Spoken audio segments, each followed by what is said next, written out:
I'm very proud of my team today.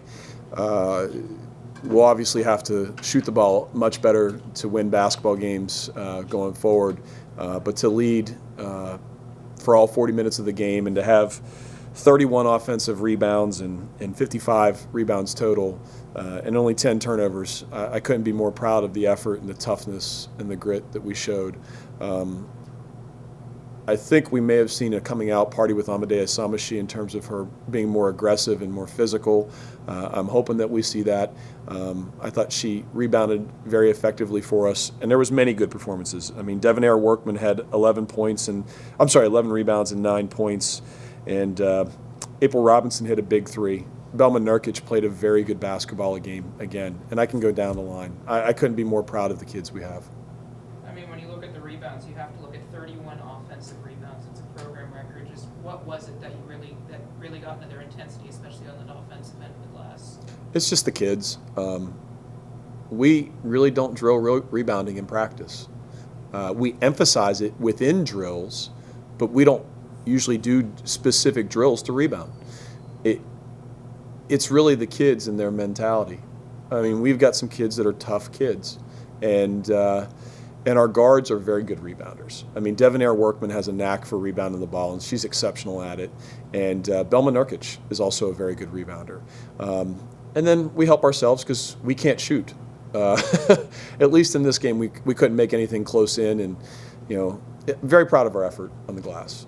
I know you mentioned that you were very frustrated with Devonair's rebounding performance of a goose egg against St. Louis. So is this more of what you were hoping to see in that kind of an aspect? Absolutely. I reminded Devonair for the last 2 days about how she had a goose egg and no rebounds, and she certainly gave me a couple dirty looks and certainly didn't like what I had to say. And she didn't get 11 rebounds because of me. She did it because she's a great rebounder, and she's a kid that plays with such toughness and grit. I keep going back to toughness and grit with these kids, and that's what we really are. I'm just really happy with them. I know a win's a win's a win, but St. Joe's has won the last 5 meetings and 9 of the last 10 in this series, so it still has to be a huge win in that aspect. It is. It is. It very much is.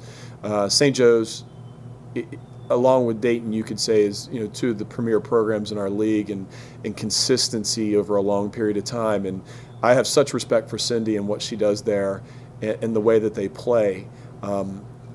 I'm very proud that we were able to get a win today against that team. They may have a record that is 5-12. They're not a 5-12 team. They've had a lot of injuries, and I think they arguably have the best player in the league in Natasha Cloud. She is just terrific, and that's a kid that could end up being a draft pick, possibly. She's a heck of a player. So I'm very proud of the kids. With April's three at the very end there, did you want her to pull it out? Did you want her to take the three? Was that wide open? She was tempted to go either way with it. My assistant, Matt, who's our offensive coordinator, said, pull it out. And I didn't say anything because I'm the riverboat gambler. I'm the guy that will roll the dice. And I was like, take it. And I didn't say anything, but in my mind I said, take it. That's the kind of kid April is. She plays with such great confidence, whether she's 1 for 7 from the field or 6 for 7 from the field. And, I've said in practically every news conference, April Robinson is our catalyst. And she just doesn't get shaken at all. She just goes, and plays, whether she's down 20 or up 20, the exact same way. What do you hope to take from this one, moving on to GW, another road game back on the road? We like being on the road. That's not a problem for us.